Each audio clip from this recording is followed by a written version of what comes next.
तो hello dear students, welcome to the class. तो इस सेशन में हम लोग डिस्कस करने वाले हैं डिफरेंशियबिलिटी ऑफ अ फंक्शन या किसी फलन की अवकलनीयता के बारे में। आज के सेशन में हम लोग डिस्कस करेंगे। तो बेसिकली डिफरेंशियबिलिटी या अवकलनीयता क्या होती है। अगर हमारे पास एक फंक्शन है, अगर हमारे पास y equal to F X एक फंक्शन है और बोला जा रहा है कि ये जो y equal to F X function है वो x इक्वल टू सी किसी पॉइंट पर कैसा है, डिफरेंशिएबल है। क्या बताया जा रहा कि ये जो फंक्शन है x equal to C point पर कैसा है, डिफरेंशिएबल है। तो इसका मतलब ये है कि अगर ये function x equal to C point पर डिफरेंशिएबल है या x equal to C point पर अवकलनीय है, तो इसको हम लोग कैसे रिप्रेजेंट करेंगे मैथमेटिकली। तो उसके लिए अगर फंक्शन ये x equal to C point पर डिफरेंशिएबल है, that means x tends to C F x minus F C upon X minus C. इस लिमिट की वैल्यू फाइनाइटली एग्जिस्ट होनी चाहिए। अगर कोई function F x x equal to C point पर differentiable है या F x equal to C point पर अवकलनीय है, तो उसका कहने का मतलब यह है कि उस फंक्शन की लिमिट की वैल्यू, यानी ये जो वैल्यू है ये फाइनाइटली एग्जिस्ट करनी चाहिए। ठीक है, ये मैथमेटिकली रिप्रेजेंटेशन हो गया। अगर कोई function x equal to C point पर डिफरेंशिएबल है तो उसको इस लिमिट के लिए फाइनाइटली एग्जिस्ट होना चाहिए। अब यहाँ पर ये जो लिमिट की वैल्यू है इसको बोलते क्या है, इसको रिप्रेजेंट करते हैं एफ डैश सी से। किससे रिप्रेजेंट करते हैं, एफ डैश सी से। या फिर हम इसको ऐसे लिख सकते हैं डी एफ सी, या फिर हम इसको ऐसे लिख सकते हैं D Y by D X at x equal to C. इन सभी सिंबल से हम लोग रिप्रेजेंट करते हैं और ये जो वैल्यू है इसको हम लिखेंगे इनके इक्वल। यानी ये जो इस लिमिट की वैल्यू है ये किसके इक्वल होती है, एफ डैश सी के इक्वल होती है। तो limit x tends to C F x minus F C upon X minus C होगा अगर ये function x equal to C point पर डिफरेंशिएबल है। अगर ये function x equal to C point पर डिफरेंशिएबल है, दैट मीन्स ये लिमिट की वैल्यू फाइनाइटली एग्जिस्ट करनी चाहिए। और ये जो लिमिट की वैल्यू होती किसके इक्वल है, एफ डैश सी के इक्वल। और इसको बोलते क्या है, इसको बोलते हैं डेरिवेबल या डेरिवेटिव। डेरिवेटिव एट किस पॉइंट पर डिफरेंशिएबल है, ये एट x इक्वल टू सी। तो x equal to C point पर ये क्या है, डेरिवेटिव है। इसको क्या बोलते हैं, डेरिवेटिव बोला जाता है, अवकलन बोला जाता है x equal to C point पर। ठीक है, तो अगर ये डिफरेंशिएबल है तो ये क्या हो जाएगा, डेरिवेटिव हो गया। अब इसी को हम लोग ऐसे भी लिख सकते हैं D Y by D X x equal to सी पर। और ये जो लिमिट की वैल्यू हो जाएगी limit x tends to C F x minus F C upon X minus सी।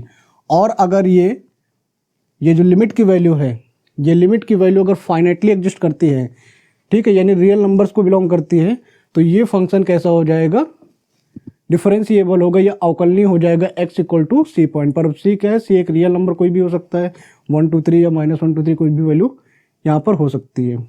ठीक है, तो क्या समझ में आया, यहाँ पर अगर कोई function y equal to F X किसी पॉइंट x इक्वल टू सी पर डिफरेंशिएबल है, दैट मीन्स उसके लिए लिमिट की वैल्यू फाइनाइटली एग्जिस्ट करनी चाहिए डिफरेंशिएबल होने के लिए या अवकलनीय होने के लिए। और इस लिमिट की वैल्यू को हम लोग एफ डैश सी से या फिर डी एफ सी से या D Y by D X x equal to C से इस तरीके से रिप्रेजेंट करते हैं। तो ये जो वैल्यू हो जाएगी एफ डैश सी के इक्वल, इस तरीके से लिख देंगे। और ये जो इस वैल्यू को क्या बोलते हैं, ये डेरिवेटिव है। क्या होता है, ये डेरिवेटिव होता है या अवकलन होता है किस पॉइंट पर, x equal to C point पर कैसा होता है, डेरिवेटिव होता है या अवकलन होता है। ठीक है, तो इस तरीके से हम मैथमेटिकली हम बता सकते हैं कि कोई function y equal to X equal to सी पर अगर डेरिवेबल है या डिफरेंशिएबल है या अवकलनीय है, तो उसको हम लोग इस कंडीशन को फॉलो करना चाहिए, यानी इस पॉइंट पर क्या है, फाइनाइटली लिमिट एग्जिस्ट करनी चाहिए। ठीक है, तो अगर कोई function F x x equal to C point पर डिफरेंशिएबल है, तो इसका मतलब क्या है कि इसको ग्राफ से हम लोग कैसे दिखा सकते हैं। डिफरेंशिएबल होने का मतलब सिर्फ इतना सा है कि अगर कोई function F x y equal to C point पर डिफरेंशिएबल है, दैट मीन्स उस x equal to C point पर क्या टेंजेंट ड्रॉ कर सकते हैं फंक्शन की, या जो ग्राफ होगा उस ग्राफ पर x equal to C point पर अगर डिफरेंशिएबल है तो x equal to C point पर टेंजेंट ड्रॉ की जा सकती है। जैसे ये फंक्शन क्या है, y equal to F x है और x equal to C point पर कैसा है, डिफरेंशिएबल है। तो इसका मतलब ये है कि x equal to C point पर इसकी टेंजेंट ड्रॉ कर सकते हैं, यानी स्पर्श रेखा ड्रॉ कर सकते हैं। अगर कोई फलन x equal to C point पर डिफरेंशिएबल है तो उसका मतलब ये है कि हम उस x equal to C point पर उस फलन की स्पर्श रेखा को बना सकते हैं। तो जैसे अगर हम दिखाएं यहाँ पर, ये हमारे ग्राफ है, ये जो फंक्शन है क्या है, y equal to F x मान लीजिए एक फंक्शन है, और ये पॉइंट है P, और ये जो पॉइंट है x कॉमा सॉरी किस पॉइंट पर डिफरेंशिएबल था, x equal to C point पर डिफरेंशिएबल है, तो c कॉमा, और जब x इक्वल टू सी यहाँ पर रखेंगे तो एफ सी हो जाएगा। तो यहाँ पर ये जो पॉइंट है x इक्वल टू ये कितना है, c कॉमा एफ सी है, और ये इस पॉइंट पर डिफरेंशिएबल है। दैट मीन्स इस पॉइंट पर क्या कर सकते हैं, इस तरीके से टेंजेंट ड्रॉ कर सकते हैं, या इस बिंदु पर क्या कर सकते हैं, स्पर्श रेखा इस तरीके से बना सकते हैं। ठीक है, तो इसका मतलब क्या हुआ, डिफरेंशिएबल। तो डिफरेंशिएबल होने का मतलब क्या है कि जिस पॉइंट पर फलन डिफरेंशिएबल है उस पॉइंट पर हम क्या कर सकते हैं, स्पर्श रेखा बना सकते हैं, यानी उसकी टेंजेंट ड्रॉ कर सकते हैं। ठीक है, तो अगर कोई function F x x equal to C point पर डिफरेंशिएबल है या फिर function x equal to C point पर अवकलनीय है, तो इसका मतलब ये है कि वो इस लिमिट की वैल्यू को फाइनाइटली एग्जिस्ट करना चाहिए। तो अगर जब लिमिट की बात होती है, लिमिट तो तभी एग्जिस्ट करेगी जब उस लिमिट की लेफ्ट हैंड लिमिट और राइट हैंड लिमिट की वैल्यू दोनों क्या होनी चाहिए, इक्वल होनी चाहिए। हमने कॉन्टिन्यूटी और लिमिट में क्या पढ़ा है, कोई लिमिट तभी एग्जिस्ट करती है जब उस लिमिट की उसकी लेफ्ट हैंड लिमिट की वैल्यू और राइट हैंड लिमिट की वैल्यू दोनों क्या होते थे, इक्वल होते थे, तभी वो लिमिट एग्जिस्ट करती थी। तो लिमिट यहाँ पर कितनी दे रखी है, ये दे रखी है, तो ये लिमिट तभी एग्जिस्ट करेगी जब इसकी लेफ्ट हैंड लिमिट की वैल्यू और इसकी राइट हैंड लिमिट की वैल्यू क्या हो जाए, इक्वल हो जाए। इसका मतलब क्या है, ये जो लिमिट है किसकी क्या है, ये डेरिवेटिव है। किसका डेरिवेटिव है, एफ एक्स का डेरिवेटिव है एट एक्स इक्वल टू सी पर। तो इसका मतलब क्या है कि इसका लेफ्ट हैंड डेरिवेटिव और इस फंक्शन का right hand derivative at x equal to C point पर कैसा होना चाहिए, इक्वल होना चाहिए। दैट मीन्स उस केस में क्या लिख सकते हैं कि left hand derivative at c equal to होना चाहिए right hand derivative at c. तो उस केस में ये जो फंक्शन है x equal to C point पर कैसा हो जाएगा, डिफरेंशिएबल होगा, या x equal to C point पर कैसा हो जाएगा, अवकलनीय होगा। अब बात करते हैं इन लेफ्ट हैंड डेरिवेटिव की और राइट हैंड डेरिवेटिव की। तो यहाँ पर लेफ्ट हैंड डेरिवेटिव क्या है और राइट हैंड डेरिवेटिव की वैल्यू क्या होती है, तो इसके लिए हम इस ग्राफ में अगर देखें तो ये जो पॉइंट है, इस पॉइंट पर अगर फंक्शन या ये जो ग्राफ है ये डिफरेंशिएबल है, तो हम क्या कर सकते हैं, इस पॉइंट पर एक टेंजेंट ड्रॉ कर सकते हैं। तो अब हमने क्या किया, यहाँ पर एक और पॉइंट ले लिया, ये कर दिया आर पॉइंट, और ये पॉइंट कर दिया क्यू पॉइंट।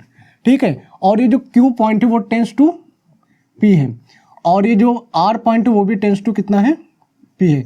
ये पी और क्यू और जो आर पॉइंट है ये पी की तरफ है, या ऐसा मान लें कि पी के बहुत ही पास है, तो टेंस टू क्या लिख देंगे, पी लिख देंगे। और इस पॉइंट की जो वैल्यू है उसको हम क्या बोल देते हैं, वो सी प्लस एच हो जाएगा। तो ये फंक्शन कितना हो जाएगा, सी प्लस एच हो जाएगा। और यहाँ पर ये फंक्शन कितना हो जाएगा, सी माइनस एच, सी माइनस एस और एफ सी माइनस एच। ये वैल्यू यहाँ पर इस तरीके से हो जाएगी। तो अगर यहाँ पर Q टेंस टू P है, that means H tends to कितना होना चाहिए, अगर Q लगभग P पर है तो दैट मीन्स H कितना होता है, जीरो के इक्वल होना चाहिए, या H भी टेंस टू जीरो की तरफ होना चाहिए। इसी तरीके से R टेंस टू क्या है, R टेंस टू P है, तो ये H की वैल्यू भी क्या होनी चाहिए, H टेंस टू जीरो होना चाहिए। तो यहाँ से हम लोग क्या दिखा सकते हैं कि जो लेफ्ट हैंड डेरिवेटिव की वैल्यू होगी, यहाँ पर जो लेफ्ट हैंड डेरिवेटिव की वैल्यू अगर निकाले तो L एफ डैश सी की वैल्यू अगर x equal to C point पे निकाले तो लेफ्ट हैंड डेरिवेटिव की वैल्यू कहाँ से आएगी, लेफ्ट हैंड के लिए फंक्शन कौन सा यूज होगा, ये वाला फंक्शन यूज होगा। तो limit x tends to h tends to zero हो जाएगा। क्यों जीरो हो जाएगा, क्योंकि हम जो फंक्शन यूज करने वाले वो कौन सा, लेफ्ट हैंड फंक्शन यूज करने वाले, तो लेफ्ट हैंड की तरफ फंक्शन कौन सा, ये वाला फंक्शन आएगा। तो यहाँ से कितना आ जाएगा, एफ सी minus H minus F C upon C, यहाँ पर क्या लिख सकते हैं, सी माइनस एच और माइनस सी जब लिखेंगे तो कितनी वैल्यू आ जाएगी, सी सी कैंसिल हो जाएगा, कितना बच जाएगा, ये माइनस का एस बचेगा। तो ये जो वैल्यू है ये किसकी वैल्यू है, लेफ्ट हैंड डेरिवेटिव की वैल्यू है। अब इसी तरीके से अगर हम राइट हैंड डेरिवेटिव की बात करते हैं तो राइट हैंड डेरिवेटिव के लिए कौन सा पॉइंट है, ये क्यू पॉइंट है। तो जब राइट हैंड डेरिवेटिव की बात करेंगे, किसकी बात करेंगे, राइट हैंड डेरिवेटिव की अगर बात करते हैं तो उसके लिए जो फंक्शन की वैल्यू वो कितनी है, वो ये है। तो लिमिट एच टेंस टू क्या हो जाएगा, क्यू पॉइंट क्या है, Q point h tends to zero के लिए, तो एच टेंस टू जीरो हो जाएगा और यहाँ पर फंक्शन कितना है f c plus h minus कितना एफ सी अपॉन, और यहाँ पर अगर कितना रख दें c plus h minus c, तो सी से सी वैल्यू कैंसिल हो जाएगी, कितना बच जाएगा ये एच बच जाएगा। तो ये जो वैल्यू है ये किसकी वैल्यू है, राइट हैंड डेरिवेटिव की वैल्यू है। तो यहाँ से क्या निकाल लिया, लेफ्ट हैंड डेरिवेटिव की वैल्यू और राइट हैंड डेरिवेटिव की वैल्यू क्या होती है, ये होती है। तो अगर अब बात करें कि कोई function x equal to C point पर डिफरेंशिएबल है, दैट मीन्स उसका लेफ्ट डेरिवेटिव की वैल्यू और राइट डेरिवेटिव की value at x equal to सी पर कितना होना चाहिए, इक्वल होना चाहिए। तो उस कंडीशन के अकॉर्डिंग हम यहाँ से क्या बोल सकते हैं कि यहाँ पर लेफ्ट डेरिवेटिव की वैल्यू कितनी है, limit h tends to zero f C minus H minus F C upon minus h equal to होना चाहिए limit h tends to zero f c plus h minus F C upon h. ये जो left hand derivative की value कितनी होनी चाहिए, वो right hand derivative की वैल्यू के इक्वल होनी चाहिए, जिस पॉइंट पर हम लोग डिफरेंशिएबिलिटी टेस्ट करने वाले हैं। ठीक है, इतनी बात समझ में आ रही है। तो डिफरेंशिएबिलिटी में अभी तक हम लोगों ने क्या देखा कि अगर कोई function y equal to F x है और वो x equal to C point पर कैसा है, डिफरेंशिएबल है, या x equal to C point पर कैसा है, अवकलनीय है, तो इसका मतलब ये है कि उस x equal to C point पर इस फंक्शन के लिए लिमिट की वैल्यू क्या होनी चाहिए, फाइनाइटली एग्जिस्ट करनी चाहिए। क्या होना चाहिए, अगर कोई function x equal to C point पर डिफरेंशिएबल है, दैट मीन्स उसके लिए ये लिमिट की वैल्यू फाइनाइटली एग्जिस्ट करनी चाहिए। ठीक है, फाइनाइटली एग्जिस्ट करने का मतलब क्या है कि जो वैल्यू होनी चाहिए लिमिट की वो एक रियल नंबर होना चाहिए। ठीक है, और जब इस फंक्शन की लिमिट की वैल्यू फाइनाइटली एग्जिस्ट करती है या फाइनाइटली एग्जिस्ट होती है, तो उसके लिए होता क्या है कि ये जो वैल्यू होती है इसको हम लोग किससे रिप्रेजेंट करते हैं, एफ डैश सी से या फिर डी एफ सी से, या फिर इस तरीके से वैल्यू को हम लोग रिप्रेजेंट कर देते हैं। और ये जो वैल्यू होती है इसको बोला जाता है डेरिवेटिव बोला जाता है। ये जो एफ डैश सी है या डी एफ सी है या इस तरीके से लिखा गया है, ये क्या होता है, डेरिवेटिव होता है या अवकलन होता है किसी पॉइंट x इक्वल टू सी पर। जैसे हम लोगों ने यहाँ पर x equal to C point की बात की, तो ये डेरिवेटिव एट एक पॉइंट x इक्वल टू सी, तो सी पॉइंट पर कैसा हो जाएगा, डेरिवेटिव हो जाएगा। तो अगर ये फंक्शन डिफरेंशिएबल है, दैट मीन्स ये डेरिवेटिव हो जाएगा x इक्वल टू सी पर, तो limit x tends to C F x minus F C upon कितना आ जाएगा, x माइनस सी। और जब लिमिट की बात होती है, तो अगर जब फंक्शन में लिमिट की बात होती है, तो लिमिट में क्या होता है कि लिमिट तभी एग्जिस्ट करेगी जब लेफ्ट हैंड लिमिट की वैल्यू और राइट हैंड लिमिट की वैल्यू क्या होनी चाहिए, इक्वल हो। तो उसके लिए यहाँ पर ये क्या है, ये डेरिवेटिव है, तो यहाँ पर क्या हो जाएगा, लेफ्ट डेरिवेटिव की वैल्यू और राइट डेरिवेटिव की वैल्यू उसी पॉइंट पर कैसी होनी चाहिए, इक्वल होनी चाहिए। तो इसके लिए हम लोगों ने क्या बनाया, ग्राफ बनाया, और जो x equal to C point पर अगर डिफरेंशिएबिलिटी की बात करें या अवकलनीयता की बात करें, तो x equal to C point पर हमने वहाँ पर क्या कर सकते हैं, टेंजेंट ड्रॉ कर सकते हैं। डिफरेंशिएबिलिटी का मतलब क्या है कि अगर कोई फंक्शन किसी पॉइंट पर डिफरेंशिएबल है या x इक्वल टू पॉइंट पर कैसा है, अवकलनीय है, तो उसका मतलब ये क्या है कि उस पॉइंट पर हम लोग स्पर्श रेखा बना सकते हैं या उस पॉइंट पर हम लोग टेंजेंट ड्रॉ कर सकते हैं। तो ये x equal to C point पर टेंजेंट ड्रॉ की। अब जब लेफ्ट डेरिवेटिव की बात करेंगे, तो हमने एक पॉइंट क्या लिया है, r पॉइंट लिया है, एक पॉइंट लिया है r, और राइट हैंड के लिए एक पॉइंट ले लिया है q। तो अगर लेफ्ट हैंड डेरिवेटिव में बात करेंगे, ये थोड़ा सा क्या हो जाएगा, ये हमने क्या किया, r क्या है, टेंस टू p, ये जो r की वैल्यू वो क्या है, r पॉइंट का है लगभग p पर है, तो इसका मतलब ये h की वैल्यू क्या होगी, जीरो की तरफ होगी, या h टेंस टू कितना हो जाएगा, जीरो। इसी तरीके से जो q पॉइंट वो भी लगभग कहाँ पर है, p पॉइंट पर है, तो q टेंस टू क्या कर दिया, p, तो इसके लिए जो h टेंस टू कितना हो जाएगा, जीरो हो जाएगा। अब यहाँ पर जब लेफ्ट डेरिवेटिव की बात करेंगे, लेफ्ट डेरिवेटिव का मतलब हम क्या करेंगे, यहाँ पर जब फंक्शन की वैल्यू लेंगे वो लेफ्ट साइड पे लेंगे, तो लेफ्ट साइड के लिए फंक्शन की वैल्यू कितनी है, ये फंक्शन की वैल्यू कितनी है, ये वाली वैल्यू है। ठीक है, तो लेफ्ट साइड पे फंक्शन की वैल्यू कितनी हो जाएगी, limit h tends to zero f C minus F C upon कितना, माइनस h आएगा, कैसे आया था ये बताया हुआ है। इसी तरीके से राइट हैंड डेरिवेटिव की वैल्यू निकाल सकते हैं, तो राइट डेरिवेटिव की वैल्यू इतनी आ जाएगी। तो कंडीशन क्या था कि अगर लेफ्ट डेरिवेटिव की वैल्यू और राइट डेरिवेटिव की वैल्यू इक्वल हो जाती है, तो फंक्शन कैसा होता है, डिफरेंशिएबल फंक्शन होता है। तो यहाँ पर यही किया है कि लेफ्ट डेरिवेटिव की वैल्यू और राइट डेरिवेटिव की वैल्यू इक्वल कर दी है, और ये फंक्शन कैसा हो जाएगा, डिफरेंशिएबल हो जाएगा। यानी कंडीशन ऑफ डिफरेंशिएबिलिटी की बात करें, अगर कंडीशन ऑफ डिफरेंशिएबिलिटी की बात करें, तो उसके लिए कंडीशन क्या है कि लेफ्ट डेरिवेटिव की वैल्यू यानी ये वैल्यू और राइट डेरिवेटिव की वैल्यू मतलब ये वैल्यू क्या होनी चाहिए, इक्वल होनी चाहिए। तो दोनों वैल्यू को इक्वल कर दिया है। अगर ये वैल्यू इक्वल आएंगी तभी फंक्शन डिफरेंशिएबल होगा, या तभी फंक्शन कैसा होगा, अवकलनीय होगा। अगर लेफ्ट हैंड डेरिवेटिव की वैल्यू और राइट हैंड डेरिवेटिव की वैल्यू इक्वल नहीं आएंगी तो उस केस में फंक्शन कैसा हो जाएगा, डिफरेंशिएबल नहीं होगा या अवकलनीय नहीं होगा। अगर इक्वल होगा तभी फंक्शन डिफरेंशिएबल होगा, और अगर ये वैल्यू इक्वल नहीं होगी तो फंक्शन डिफरेंशिएबल नहीं होगा। बस इतना कॉन्सेप्ट है डिफरेंशिएबिलिटी में। तो अब यहाँ पर एक थ्योरम है कि अगर if a function is differentiable at a point c then it is also continuous at that point. अगर कोई function x equal to C point पर डिफरेंशिएबल है तो वो फंक्शन उस पॉइंट पर कॉन्टिन्यूअस भी होगा। ठीक है, तो ये यहाँ पर एक कंडीशन दे रखी है, तो चलिए देखते हैं। तो डिफरेंशिएबिलिटी की कंडीशन क्या होती है, डिफरेंशिएबिलिटी में f dash c equal to होता है limit x tends to C F x minus F c होता है अपॉन x माइनस सी। ये वैल्यू होती है डिफरेंशिएबिलिटी की। ठीक है, और कॉन्टिन्यूटी में क्या होता है, अगर कॉन्टिन्यूटी की कंडीशन याद हो तो लिमिट x टेंस टू सी पर एफ एक्स की वैल्यू किसके इक्वल हो जाती है, एफ सी की इक्वल हो जाती है। ये कॉन्टिन्यूटी की कंडीशन होती है। तो बताया क्या गया है कि अगर कोई फंक्शन डिफरेंशिएबल है सी पॉइंट पर तो वो फंक्शन कैसा हो जाएगा, कॉन्टिन्यूअस भी होगा उसी पॉइंट पर। तो चलिए देखते हैं। तो फंक्शन अगर डिफरेंशिएबल है तो कंडीशन ये होगी। ठीक है, तो यहाँ से हम लोग क्या कर सकते हैं, अब हम इस फंक्शन को इस तरीके से लिख सकते हैं, f x minus F C equal to F x minus F c, इस तरीके से लिख सकते हैं। तो यहाँ से हम लोग क्या लिख सकते हैं कि F x minus F C equal to F x minus F C upon X minus C और एक्स माइनस सी। इस तरीके से फंक्शन को हम लोग लिख सकते हैं। तो अब अगर हम दोनों साइड क्या कर दें, अगर अब हम दोनों साइड लिमिट अप्लाई कर दें, लिमिट क्या अप्लाई कर दें, लिमिट x टेंस टू सी, क्योंकि c पर चेक करें तो x टेंस टू सी पर अगर लिमिट अप्लाई करें तो F x minus F C equal to limit x tends to C, ये F x minus F C upon X minus C, इस पर अप्लाई कर देते हैं और इस पर लिमिट अलग से अप्लाई कर देते हैं। तो limit x tends to C X minus C हो जाएगा। ठीक है, तो यहाँ से अब क्या लिख सकते हैं, लिमिट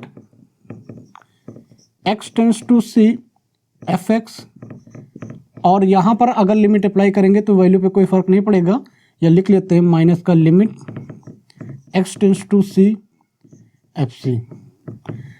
तो ये तो वैल्यू हो गई कितनी, ये किसकी वैल्यू थी, ये डिफरेंशिएबिलिटी की वैल्यू थी। तो डेरिवेटिव की वैल्यू कितनी है, ये हो गई डिफरेंशिएबिलिटी की कंडीशन है, यानी इसको क्या बोला जाता है, डेरिवेटिव बोला जाता है। तो डेरिवेटिव की कंडीशन में कितना एफ डैश सी लिख सकते हैं इसको। और अगर यहाँ पर हम कितना पुट कर दें, जीरो, सॉरी कितना ही एक्स टेंस टू सी है तो सी पुट कर दे, सी माइनस सी, ये वैल्यू हो जाएगी।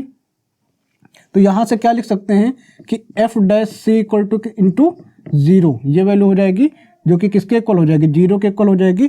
तो यहाँ से क्या दिख रहा है कि limit x tends to C F x minus, ये तो एफ सी आ जाएगा यहाँ पर, ये जो वैल्यू किसके इक्वल हो गई, जीरो के इक्वल हो गई। That means x tends to C F x equal to कितना होता है, एफ सी। और ये जो कंडीशन है किसकी कंडीशन है, कॉन्टिन्यूटी की कंडीशन है। ठीक है, ये जो कंडीशन आई है किसकी कंडीशन है, कॉन्टिन्यूटी की कंडीशन आई है कि अगर कोई फंक्शन कॉन्टिन्यूअस है x equal to C point पर तो वहाँ पर लिमिट की वैल्यू और फंक्शन की वैल्यू दोनों सेम होनी चाहिए। तो ये कंडीशन आ गई। तो क्या किया है कि अगर कोई फंक्शन डिफरेंशिएबल है, अगर कोई फलन x equal to C point पर अवकलनीय है तो वो फलन x equal to C point पर सतत भी होगा। यानी अगर कोई function x equal to C point पर डिफरेंशिएबल है तो वो x equal to C point पर कॉन्टिन्यूअस भी होगा। ये हम लोग को दिखाना था। तो यानी क्या पॉइंट बताया गया कि डिफरेंशिएबल है, दैट मीन डिफरेंशिएबिलिटी की कंडीशन हम लोग को यूज़ करनी पड़ेगी। तो उसके लिए हमने किया क्या है, f x minus F C equal to F x minus F c लिख सकते हैं। फिर यहाँ पर हमने क्या किया, एक्स माइनस सी यहाँ पर मल्टीप्लाई किया है।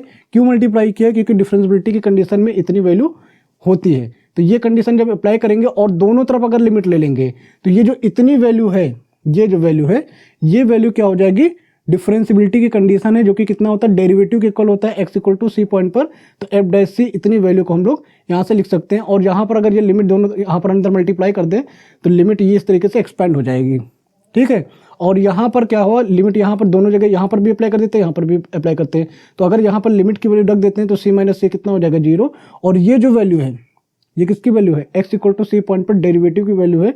तो f dash c, c minus c कितना है, एफ डैश सी इंटू 0 हो जाएगा। तो ये पूरी वैल्यू 0 से किसी नंबर को मल्टीप्लाई करते हैं क्या हो जाता है, 0 हो जाता है। तो पूरी वैल्यू कितनी हो जाएगी 0। और अगर किसी कांस्टेंट फंक्शन पर अगर लिमिट अप्लाई कर देंगे तो कांस्टेंट फंक्शन आ ही जाएगा। तो यहाँ से लिमिट की वैल्यू कितनी हो गई, limit x tends to C F x equal to कितना हो गया एफ सी। बस इतना सा कॉन्सेप्ट था कि अगर कोई function x equal to C point पर डिफरेंशिएबल है यानी अवकलनीय है तो वो x equal to C point पर कॉन्टिन्यूअस होगा यानी सतत होगा। ठीक है, तो अगर बात समझ में आ रही है तो इसको नोट कर लीजिए। तो अब हम डिफरेंशिएबिलिटी के कॉन्सेप्ट को एक क्वेश्चन से समझते हैं। तो अगर हमारे पास एक फंक्शन है, f x equal to mod x, ये फंक्शन है और इसकी डिफरेंशिएबिलिटी के बारे में हम लोग को देखना है और डिफरेंशिएबिलिटी भी देखेंगे। और अगर कोई फंक्शन डिफरेंशिएबल है तो वो कॉन्टिन्यूअस होगा, उस कंडीशन को भी हम लोग यहाँ पर टेस्ट करेंगे। तो चलिए देखते हैं। तो फंक्शन हमारे पास कितना है, एफ एक्स है जो कि मॉड एक्स के इक्वल है। तो एफ एक्स को हम नॉर्मलाइज करते हैं या इसको डिवाइड कर देते हैं किस तरीके से, function mod x function, mod x की वैल्यू एक्स कब होगी, जब x is greater than equal to 0 होगा, और माइनस एक्स कब होगी, if x is less than 0, उसी कंडीशन में ऐसा होता है। तो ये तो फंक्शन को हमने मॉड एक्स फंक्शन को इस तरीके से एक्सपेंड कर सकते हैं। अब बात करेंगे इसकी डिफरेंशिएबिलिटी की। तो डिफरेंशिएबिलिटी की बेसिक कंडीशन क्या होती है, डिफरेंशिएबिलिटी में जो बेसिक कंडीशन होती है वो लेफ्ट हैंड डेरिवेटिव की वैल्यू c पर और राइट हैंड डेरिवेटिव की वैल्यू c पर दोनों इक्वल होने चाहिए। और चेक करते हैं कि क्या इस कंडीशन में इक्वल आ रहे हैं। तो उसके लिए हम लोग को c की वैल्यू चाहिए, तो c कितना है 0। तो हम किस पॉइंट पर चेक करेंगे, एट x इक्वल टू 0। तो हम चेक करने वाले हैं डिफरेंशिएबिलिटी कहाँ पर, x इक्वल टू 0 पॉइंट पर डिफरेंशिएबिलिटी चेक करने वाले हैं मॉड एक्स फंक्शन की। ठीक है, तो इसके लिए सबसे पहले हम लोग निकालते हैं लेफ्ट डेरिवेटिव। तो एफ डैश 0, इसकी वैल्यू की अगर हम बात करें तो कितनी आ जाएगी, लिमिट क्या वैल्यू होती थी, एफ सी माइनस एच। तो c की वैल्यू कितनी है 0, तो 0 minus H minus F 0 upon 0 minus H, सीधे माइनस एच आ जाएगा यहाँ पर अगर फॉर्मूला याद हो तो इतना लिख सकते हैं। अब जो 0 से कम वैल्यू है वो कहाँ पर है, इस कंडीशन में आएगी। तो यहाँ पर हमें x की जगह पर कितने लिखना होगा, x की जगह पर लिखना होगा, x की जगह पर कितना लिखना होगा, x की जगह पर 0 माइनस एच कितना आ जाएगा, यहाँ पर क्या लिख सकते हैं, तो यहाँ पर लिख सकते हैं माइनस 0 माइनस एच, इस तरीके से लिख सकते हैं। और माइनस एफ 0 इक्वल टू 0 यहाँ पर तो कितना आ जाएगा 0 अपॉन माइनस का h। तो ये इस तरीके से वैल्यू आ जाएगी। अब हम क्या करते हैं, इसको एक्सपेंड करते हैं। तो limit h tends to 0, minus minus क्या हो जाएगा, प्लस हो जाएगा, माइनस और माइनस क्या हो जाएगा, प्लस हो जाएगा। तो हम इसको ऐसे लिख सकते हैं माइनस एच अपॉन एच, क्योंकि नीचे तो माइनस बचेगा ना, तो h से h कैंसिल हो गया। तो लिमिट की वैल्यू कितनी आ गई, माइनस, यानी लेफ्ट डेरिवेटिव की वैल्यू कितनी आ गई, लेफ्ट डेरिवेटिव की वैल्यू आ गई माइनस का 1। अब चेक करते हैं कि क्या राइट डेरिवेटिव की वैल्यू इतनी आ रही है। अगर राइट डेरिवेटिव की वैल्यू इतनी होगी तो फंक्शन कैसा हो जाएगा, डिफरेंशिएबल होगा। तो चेक करते हैं। तो इसके लिए क्या करना पड़ेगा, हम लोग को राइट डेरिवेटिव की वैल्यू निकालनी है। तो आर एफ डैश 0 की वैल्यू अगर निकाले तो लिमिट h टेंस टू 0 होना चाहिए और f 0 प्लस h होना चाहिए, क्योंकि 0 पर चेक कर रहे हैं ना, f 0 अपॉन यहाँ पर कितना होता है, h होता है, राइट डेरिवेटिव की जो डेफिनेशन होती है उसके अकॉर्डिंग। अब क्या करें, ये क्या लिखा है 0 प्लस h, यानी जो फंक्शन की वैल्यू होनी चाहिए वो 0 से ज़्यादा, कौन सी कंडीशन यहाँ पर है, तो यहाँ पर लिख देते हैं लिमिट h टेंस टू 0 और ये कितना आ जाएगा 0 प्लस h, x की जगह पर कितना रख दिया 0 प्लस h रख दिया, माइनस x इक्वल टू 0 रखकर कितना आ जाएगा 0 आ जाएगा, अपॉन h आ जाएगा, कितना बचेगा h अपॉन h बच गया ना यहाँ पर। लिमिट की जो वैल्यू है उस लिमिट की वैल्यू में क्या हुआ यहाँ पर 0 प्लस h मतलब h आ गया, माइनस 0 मतलब तब भी h ही रहेगा, तो h अपॉन h, ये वैल्यू आ गई, कैंसिल हो गया, कितना बच गया यहाँ पर, ये वैल्यू आ गई 1। तो जो आर एफ डैश 0 की वैल्यू आई है, जो राइट डेरिवेटिव की वैल्यू आई है वो कितनी आ रही है, वो 1 आ रही है, लेकिन कैसी, प्लस में वैल्यू 1 आ रही है। तो क्या बोल सकते हैं अब यहाँ से कि जो लेफ्ट डेरिवेटिव की वैल्यू है वो राइट डेरिवेटिव की वैल्यू के इक्वल नहीं है, इक्वल तो है नहीं, सो क्या बोल सकते हैं, so F x equal to mod X is not differentiable. ये डिफरेंशिएबल नहीं होगा, फंक्शन कैसा होगा, डिफरेंशिएबल नहीं होगा। ठीक है, क्या किया यहाँ पर लेफ्ट डेरिवेटिव की वैल्यू निकाली, कैसे निकाली, यहाँ पर फंक्शन को लेफ्ट फंक्शन की वैल्यू के लिए क्या ये यूज़ करेंगे और राइट फंक्शन की वैल्यू के लिए ये यूज़ करेंगे, और दोनों वैल्यू हमने निकाली, लेफ्ट डेरिवेटिव की वैल्यू निकाल ली और यहाँ से राइट डेरिवेटिव की वैल्यू निकाली, और यहाँ पर दोनों चेक करें कि दोनों वैल्यू सेम नहीं है, तो क्या बोल सकते हैं फंक्शन कैसा होगा, डिफरेंशिएबल नहीं होगा। यही डेफिनेशन होती थी। अब अगर इसकी कॉन्टिन्यूटी की बात करें तो मॉड एक्स फंक्शन पहले हम लोगों ने पढ़ रखा है कि mod x function x equal to C point पर कैसा था, कॉन्टिन्यूअस था कि नहीं था, तो चेक कर लेते हैं अगर नहीं याद है। कॉन्टिन्यूअस था क्योंकि वहाँ पर वैल्यू सेम आ रही थी, तो यहाँ पर भी चेक कर लेते हैं। तो कॉन्टिन्यूटी की कंडीशन क्या करती है, वहाँ पर भी लेफ्ट डेरिवेटिव का यूज़ करेंगे। तो LHL की अगर बात करें, LHL की बात करें तो LHL में limit h tends to 0 f 0 minus h upon 0 minus h हो जाएगा ना, यहाँ पर इतनी वैल्यू हो जाएगी। तो इसके अकॉर्डिंग कितनी वैल्यू आएगी, h टेंस टू 0, तो 0 माइनस एच में कितनी वैल्यू आ जाएगी, 0 माइनस एच, यानी कम वैल्यू लेनी हमें इससे, तो ये जो वैल्यू आ जाएगी माइनस एक्स से 0 से कम, यानी माइनस एक्स की जगह पर 0 माइनस एच, ये वैल्यू आ जाएगी। क्या दिख रहा है कि माइनस और माइनस क्या हो जाएगा, प्लस हो जाएगा। तो लिमिट h टेंस टू 0 पर h है, यानी ये वैल्यू कितनी आ गई, 0। तो लिमिट लेफ्ट हैंड लिमिट की वैल्यू कितनी आ गई, 0 आ गई। इसी तरीके से अगर हम राइट हैंड लिमिट की बात करें, RHL की बात करें, तो RHL में लिमिट h टेंस टू 0 और यहाँ पर कितना आ जाएगा, 0 प्लस h हो जाएगा। तो लिमिट h टेंस टू 0 और 0 से ज़्यादा वैल्यू कितनी है, यहाँ पर 0 से ज़्यादा वैल्यू आ रही है, तो यहाँ से क्या लिख सकते हैं, 0 प्लस एच, दैट मीन्स कितना आ जाएगा, एक्स की जगह पर 0 प्लस एच लिख दिया ना, तो यहाँ पर कितना आ जाएगा, 0 प्लस एच, यानी कितना आ जाएगा, लिमिट h टेंस टू 0 पर h आया, दैट मीन्स ये भी कितना हो गया, 0, ये वैल्यू आ गई। तो यहाँ पर क्या दिख रहा है कि लेफ्ट हैंड लिमिट की वैल्यू भी 0 आ रही है और राइट हैंड लिमिट की वैल्यू भी कितनी आ रही है, 0 आ रही है। तो यहाँ से क्या दिख रहा है, और एक चीज़ और रह गई है, ये तो लिमिट की एग्जिस्टेंस हो गई, कॉन्टिन्यूटी के लिए फंक्शन की वैल्यू भी उसी पॉइंट पर होनी चाहिए ना। तो x इक्वल टू अगर 0 करें तो उस केस में f0 की वैल्यू कितनी आ जाएगी, x इक्वल टू 0 यहाँ पर, तो यहाँ पर 0 रख दे तो 0 आ जाएगा। तो फंक्शन की वैल्यू भी 0 आ रही है, इसका मतलब क्या है कि क्या आ रहा है, लेफ्ट हैंड लिमिट की वैल्यू, राइट हैंड लिमिट की वैल्यू और फंक्शन की वैल्यू तीनों ही क्या है, सेम है। So function is continuous, function differentiable नहीं है लेकिन कॉन्टिन्यूअस है। तो हम लोगों ने एक प्रॉपर्टी जस्ट अभी पढ़ी थी कि अगर कोई फंक्शन डिफरेंशिएबल है तो वो कॉन्टिन्यूअस होगा, लेकिन यहाँ पर क्या आ रहा है कि फंक्शन डिफरेंशिएबल नहीं है लेकिन फंक्शन क्या है, कॉन्टिन्यूअस है। तो ये भी कंडीशन है कि अगर कोई फंक्शन डिफरेंशिएबल है वो कॉन्टिन्यूअस होगा, लेकिन अगर कोई फंक्शन कॉन्टिन्यूअस है ये जरूरी नहीं कि वो डिफरेंशिएबल भी हो। ठीक है, तो डिफरेंशिएबल फंक्शन कॉन्टिन्यूअस होंगे लेकिन हर एक कॉन्टिन्यूअस फंक्शन डिफरेंशिएबल हो ये जरूरी नहीं है।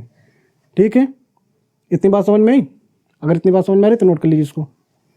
तो अब हमारे पास नेक्स्ट क्वेश्चन है, so that the function F x is a continuous but not differentiable at x equal to 1। यहाँ पर जो फंक्शन दिया गया है या फलन दिया गया है उसमें ये बताना है कि ये जो फंक्शन है या फलन है वो कॉन्टिन्यूअस है लेकिन डिफरेंशिएबल नहीं है एक्स इक्वल टू 1 पॉइंट पर। क्या दिखाना है कि ये फंक्शन कॉन्टिन्यूअस है लेकिन डिफरेंशिएबल नहीं है। तो कॉन्टिन्यूअस होने के लिए हम लोग को क्या करना पड़ता है कि लेफ्ट हैंड लिमिट की वैल्यू, राइट हैंड लिमिट की वैल्यू और फंक्शन की वैल्यू सभी इक्वल होनी चाहिए। तो सबसे पहला काम क्या कर देते हैं कि जो जिस पॉइंट पे हमें निकालना है वो पॉइंट कितना है, x इक्वल टू 1 मेंशन किया गया है, वरना हम यहाँ से भी पता कर सकते थे किस पॉइंट पे निकालना होगा। ठीक है, तो x इक्वल टू 1 पर अगर फंक्शन की बात करें तो ये वैल्यू कितनी आएगी, x इक्वल टू 1 किस में, यहाँ पर है, तो 1 स्क्वायर माइनस 1 यानी 0 हो जाएगा। इसी तरीके से अब हमको क्या चाहिए, लेफ्ट हैंड लिमिट की वैल्यू और राइट हैंड लिमिट की वैल्यू निकाल के चेक कर लेते हैं कितनी वैल्यू आ रही है। तो लेफ्ट हैंड लिमिट की वैल्यू की अगर बात करें, इसको किससे रिप्रेजेंट करते हैं, लिमिट h टेंस टू या x टेंस टू किस पॉइंट पे निकालना है, 1 पर, x tends to 1 minus F x, इसको लिख सकते हैं लिमिट h टेंस टू 0 हो जाएगा। क्यों 0 हो जाएगा? क्योंकि हम फंक्शन को शिफ्ट करने वाले हैं 1 माइनस एच लेफ्ट साइड पे, और यहाँ से जो वैल्यू आएगी वो लिमिट की वैल्यू हो जाएगी लिमिट h टेंस टू 0, और 1 से कम वैल्यू किसमें? इसमें है, तो x की जगह पर क्या लिखना होगा? 1 माइनस एच लिख देना होगा। जहाँ पर x होगा वहाँ पर क्या लिखना होगा? 1 माइनस एच। तो 1 माइनस 1 यहाँ पर कितना बचेगा? लिमिट h टेंस टू 0, और ये क्या बच गया? h बच गया ना, तो ये वैल्यू कितनी आ गई? 0। तो लेफ्ट हैंड लिमिट की वैल्यू ये हो गई। इसी तरीके से क्या निकालते हैं? राइट हैंड लिमिट की वैल्यू निकालते हैं। तो राइट हैंड लिमिट में कितना आएगा? Limit x tends to 1 plus F x equal to कितना आ जाएगा? लिमिट फंक्शन को राइट साइड पे शिफ्ट कर देते हैं, तो ये कितना हो जाएगा? 0। तो 1 प्लस एच हो जाएगा। तो 1 से ज़्यादा वैल्यू किसमें? इसमें है। तो फंक्शन क्या आ जाएगा यहाँ पर? जहाँ पर x है वहाँ पर क्या लिखना है? 1 प्लस एच का स्क्वायर और माइनस 1 लिखना है, ये वैल्यू आएगी। अब करना क्या है? जहाँ पर h है वहाँ पर कितना पुट कर दे? 0। तो 1 स्क्वायर माइनस 1 कितना आ जाएगा? ये 0 हो जाएगा। क्या दिख रहा है यहाँ पर लेफ्ट हैंड लिमिट की वैल्यू आ गई है 0, राइट हैंड लिमिट की वैल्यू भी आ गई है 0, और फंक्शन की वैल्यू क्या आ गई है? 0। तीनों वैल्यूज क्या आ रही हैं? 0 आ रही है। दैट मीन्स ये फंक्शन कैसा है? कॉन्टिन्यूअस। यही क्वेश्चन का पार्ट है। क्वेश्चन में क्या पूछा गया था? क्वेश्चन में ये पूछा गया था कि ये फंक्शन जो दिया गया है वो x इक्वल टू 1 पॉइंट पर कॉन्टिन्यूअस है बट डिफरेंशिएबल नहीं, यानी फंक्शन कैसा? सतत है लेकिन अवकलनीय नहीं है। तो इसके लिए हम लोगों ने क्या किया? यहाँ पर इस पॉइंट पर हमने सबसे पहले क्या किया कि वैल्यू फंक्शन की वैल्यू निकाल ली है जो कि 0 आई है। फिर लेफ्ट हैंड लिमिट की वैल्यू को कैलकुलेट किया, वो भी कितनी हो गई? 0 हो गई। और राइट हैंड लिमिट की वैल्यू को कैलकुलेट किया, वो भी कितनी हो गई? 0 हो गई। तो यहाँ से क्या लिख सकते हैं कि limit x tends to 1 minus F x equal है limit x tends to 1 plus F x, और ये सभी वैल्यू किसके इक्वल है? f1 पर। तो सो एफ एक्स इस क्या हो जाएगा? कॉन्टिन्यूअस। फंक्शन कैसा हो गया? कॉन्टिन्यूअस हो गया। अब दूसरा जो पार्ट है इसमें क्या दिखाना है कि दूसरे पार्ट में जो हमें दिखाना है उसमें दिखाना है कि ये फंक्शन डिफरेंशिएबल नहीं है। दैट मीन्स अगर फंक्शन डिफरेंशिएबल नहीं है तो इसको कैसे दिखाएंगे? तो जो डिफरेंशिएबिलिटी की कंडीशन होती है उसमें क्या होता है कि लेफ्ट डेरिवेटिव की वैल्यू और राइट डेरिवेटिव की वैल्यू निकालते हैं। अगर लेफ्ट डेरिवेटिव की वैल्यू और राइट डेरिवेटिव की वैल्यू इक्वल हो जाती है तो वो फंक्शन कैसा होता है? डिफरेंशिएबल होता है या फिर अवकलनीय होता है। अगर इक्वल नहीं होते हैं तो वो फंक्शन कैसा हो जाता है? डिफरेंशिएबल नहीं होता है, अवकलनीय नहीं होता है। यही तो होता है। तो यहाँ पर हम यही करने वाले हैं। तो लेफ्ट डेरिवेटिव की वैल्यू निकालते हैं सबसे पहले। एल एफ डैश किस पॉइंट पर निकालने वाले हैं? 1 पर। तो ये जो वैल्यू आएगी वो कितनी आ जाएगी? लिमिट शिफ्ट कर देते हैं h टेंस टू 0 पर, और ये कितना आ जाएगा? 1 minus H minus f0, sorry 1 पे निकाल लेते हैं। यहाँ पर कितना होना चाहिए? 1, और यहाँ पर कितना होना चाहिए? Minus H. क्यों यहाँ पर माइनस एच लिखते हैं? क्योंकि लेफ्ट हैंड डेरिवेटिव की बात कर रहे हैं।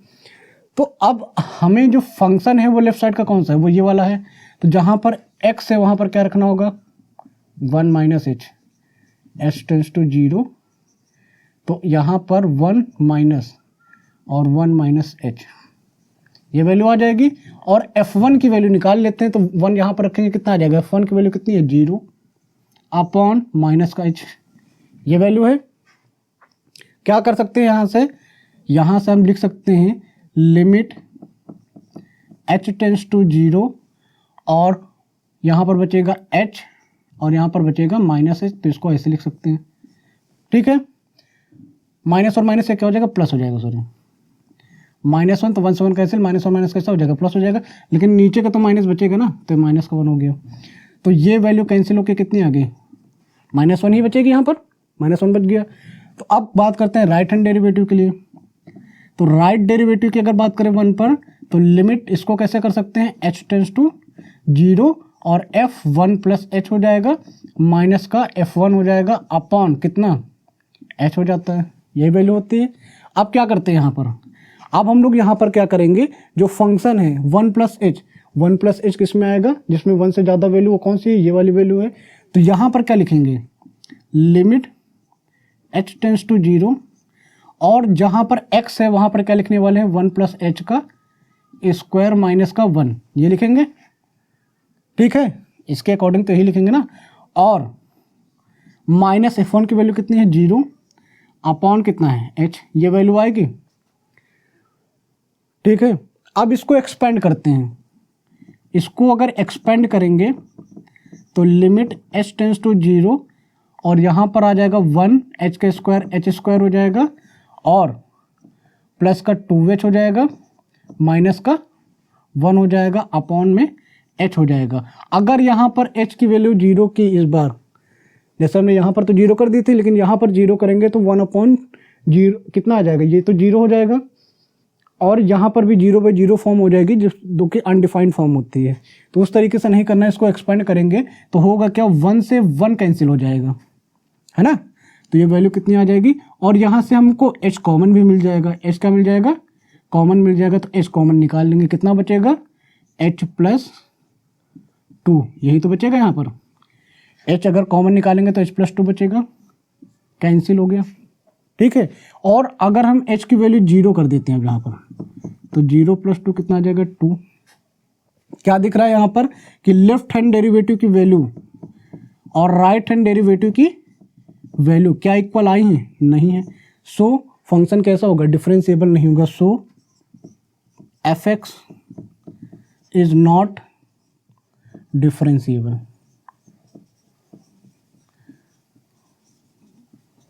एट x = 1, तो ये x = 1 पॉइंट पर डिफरेंशिएबल नहीं हुआ है या अवकलनीय नहीं है, क्योंकि यहाँ पर लेफ्ट हैंड डेरिवेटिव की वैल्यू और राइट हैंड डेरिवेटिव की वैल्यू इक्वल नहीं आ रही है, ठीक है।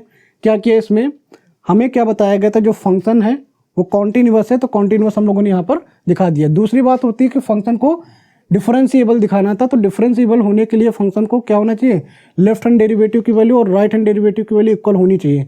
लेकिन यहाँ पर जो दिखाना है वो नॉट डिफरेंशिएबल दिखाना है, यानी लेफ्ट हैंड डेरिवेटिव की वैल्यू राइट हैंड डेरिवेटिव की वैल्यू इक्वल नहीं आनी चाहिए। तो इसके लिए हम लोगों ने क्या किया है, डिफरेंशिएबल नहीं होने के लिए या अवकलनीय नहीं होने के लिए क्या किया, दोनों लेफ्ट हैंड डेरिवेटिव की वैल्यू निकाली इस तरीके से। तो लेफ्ट हैंड डेरिवेटिव में ये फॉर्मूला होता है, इस फॉर्मूले के अकॉर्डिंग सी की जगह पर हमने ये वैल्यू रख दी है 1 और इसको कैलकुलेट कर लिया। तो यहाँ से लेफ्ट हैंड डेरिवेटिव की वैल्यू कितनी आ गई, -1, ठीक है। फिर क्या किया है, राइट हैंड डेरिवेटिव के लिए क्या किया, 1 + h हो जाएगा। तो यहाँ पर फंक्शन कौन सा सेलेक्ट होगा, 1 + h के लिए 1 से ज़्यादा वैल्यू इसमें आएगी, तो फंक्शन ये सेलेक्ट होगा और इसके अकॉर्डिंग जब इसको सॉल्व करेंगे तो यहाँ पर राइट हैंड डेरिवेटिव की वैल्यू कितनी आ गई, 2 आ गई है। अब यहाँ पर क्या दिख रहा है कि राइट हैंड डेरिवेटिव की वैल्यू 2 है और लेफ्ट हैंड डेरिवेटिव की वैल्यू कितनी है, -1 है।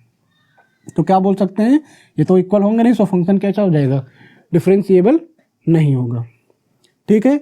तो क्या यहाँ से हम लोग को क्या पता चला कि अगर कोई फंक्शन डिफरेंशिएबल है तो वो कॉन्टिन्यूअस तो होगा, लेकिन अगर कोई फंक्शन कॉन्टिन्यूअस है तो ये ज़रूरी नहीं है कि वो फंक्शन कैसा हो, डिफरेंशिएबल हो। अगर कोई फंक्शन डिफरेंशिएबल है तो कॉन्टिन्यूअस होगा, लेकिन अगर कोई फंक्शन कॉन्टिन्यूअस है तो ये ज़रूरी नहीं कि वो फंक्शन कैसा हो, डिफरेंशिएबल हो, ठीक है। तो ये एक छोटा सा टॉपिक था डिफरेंशिएबिलिटी, जो अक्सर एग्जाम्स में कभी कभी पूछा जाता है, बोर्ड एग्जाम्स में अक्सर सभी बोर्ड्स में लगभग इससे रिलेटेड क्वेश्चन कभी कदार पूछा जाता है।